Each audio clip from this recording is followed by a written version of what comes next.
Hey guys, it's Mona here at Klatch, and today is Friday. That means it's another Coaster Friday. Today we're going to do a gingerbread house coaster from scratch. We're going right from scratch, no mold, no anything.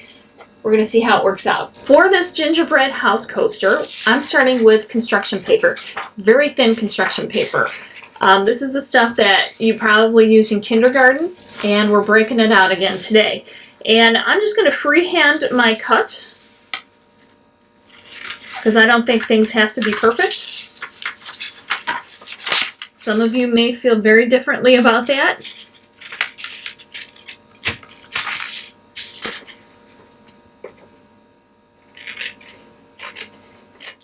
So as long as it fits under my mug, I'm plenty big enough. And I was going to do this originally out of wood, but number one, I couldn't find a cutout of a house that was already done. And then a lot of people can't cut their own stuff out of wood, so I thought this was a good alternative. And it's really cold outside, and I don't want to go out there and cut anything out of wood right now. And the other thing I need to do is cut a triangle.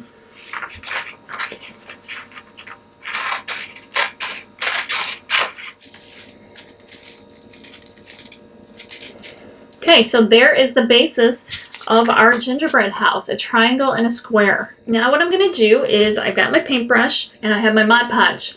I'm going to seal this paper. These are the tips that I have. Brush it on.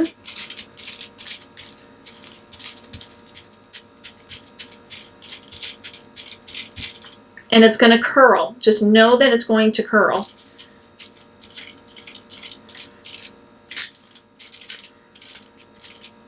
And then you want to let it dry. But get it off of the surface. Get it off of the aluminum foil because it will attach to it. So you just want to carefully pick it up and lay it on a flat surface that doesn't have any Mod Podge on there.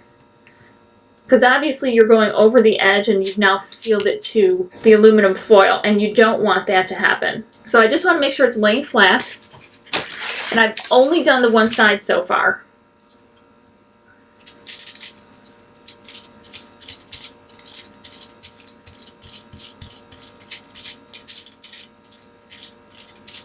If you end up liking the project and you're doing a bunch of them, by the time you finish like the last one, you could probably flip the first one over and start on the other side already. But you're going to need to do multiple coats of this, because we are going to incorporate resin. We are going to let this dry, and then we will flip it over and do the other side. We're ready for round 2 of the Mod Podge. And as you can see, the paper curled. And I expected that to happen.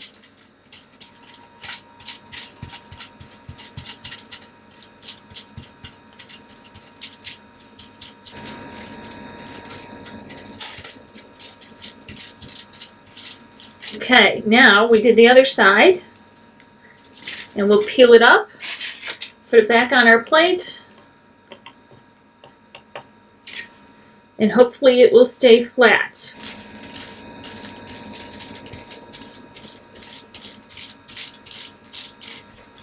Okay, we'll peel it up, put it on our plate.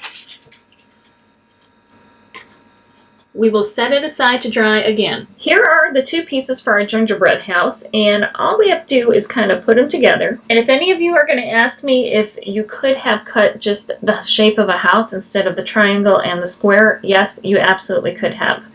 I didn't, because I thought this was kind of easier to envision. It's just the 2 pieces. And I'm going to tell you, I did accidentally lay it down on where I had some Mod Podge, so I did actually damage my paper a little bit. But I went over it again, and I did it here too. But you won't see it. So I am going to glue these together now, and I'm just going to use some of the Mod Podge. And you only need a little bit. And I went over these a minimum of 3 times, front and back, to make sure that it's sealed. And you can kind of tell when it's sealed when you put stuff on it, more Mod Podge, and it doesn't change color anymore. Then you kind of know everything is sealed. Okay, there's our house so far. I'm getting a little glitter on here from a different project, so that may become part of our permanent gingerbread house. I like to use a skewer stick for the details because I seem to do better with it than I do like a paintbrush. So I'm just going to do some squiggles along the roof line.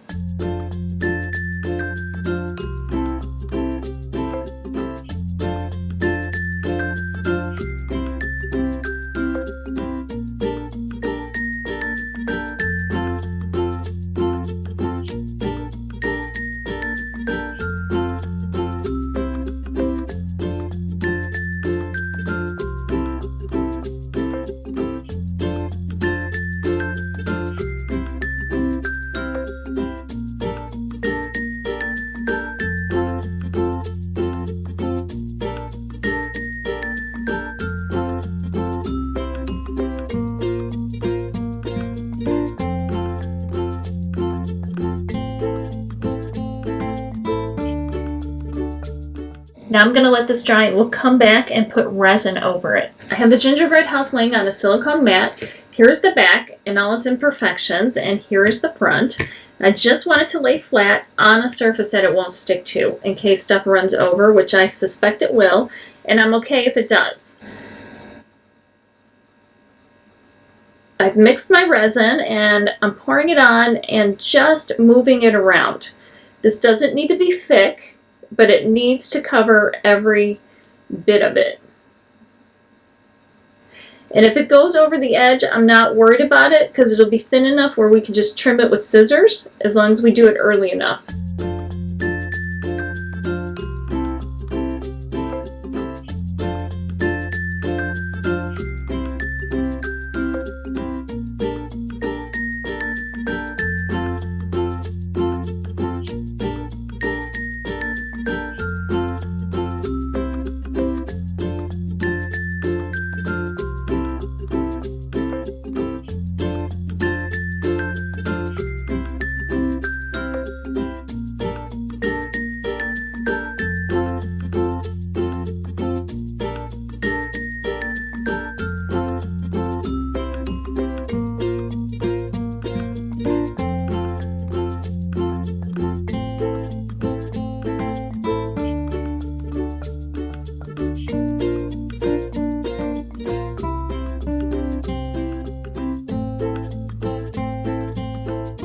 Now I'm going to take my lighter, pop the bubbles,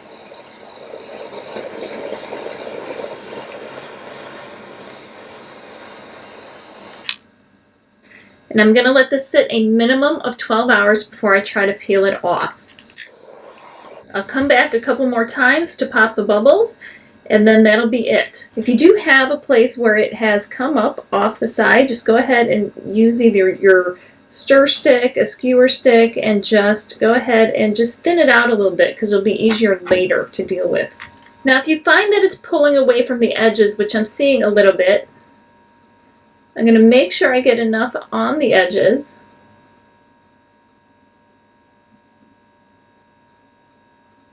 And I'll check that every once in a while until it kind of stabilizes. The coaster has cured, and now I'm going to just peel it right off. Gently. And I have a couple of jagged edges where I'm just going to take my scissors, it's nice and thin, and trims right off without a problem. You could file it off if you would rather do that, but I would rather just trim it off. So here it is. Here's the back, and the back doesn't look that great. You can either do a felt backing or you could do cork. Either one would work absolutely fine. I think to give it a little more girth, I'm going to go with the cork. And I'll do what I always do. I will add some glue to the edges.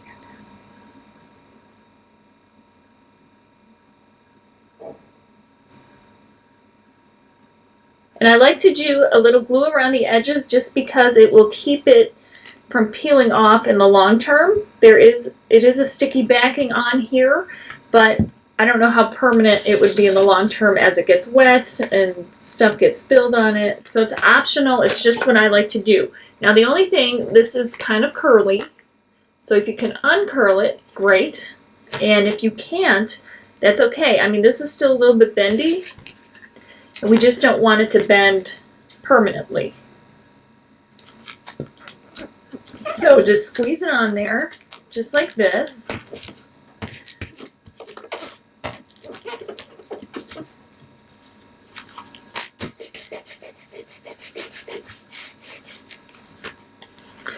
And now I'm going to just use my scissors, and you could use your craft knife.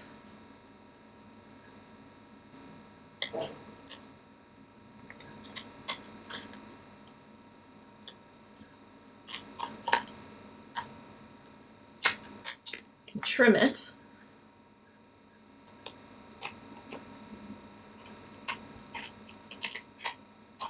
And all I'm going to do now is stick it under a book on a flat surface. And when it cures a little bit more, this will cure flat then. And the cork is not going to want it to bend anymore. I'll just do it for like an hour or so, just until like that glue dries and everything is kind of in place. Here's the gingerbread house all finished. We got the cork on the back. We got the gingerbread house. And it's perfect for your cup of coffee, spice cider, whatever, hot chocolate, whatever you want to use. And it definitely adds some holiday flair. It's very simple. The colors are very basic, so it goes with any decor. So be sure to add it to your Christmas craft idea list. I hope you guys like the gingerbread coaster, and I hope you give it a try. Really easy. You don't need anything special other than like the resin. Everything else is pretty basic. And I put it on a silicone mat that I had. It was actually the back of a textured mat. But if you just have something that's non-stick, like parchment paper, you can put it on parchment paper, and it'll peel right off from there as well. So I hope you like it, guys. Happy holidays. And remember, life's too short not to shimmer, so grab your glue gun and your glitter. Stay safe. Bye, guys.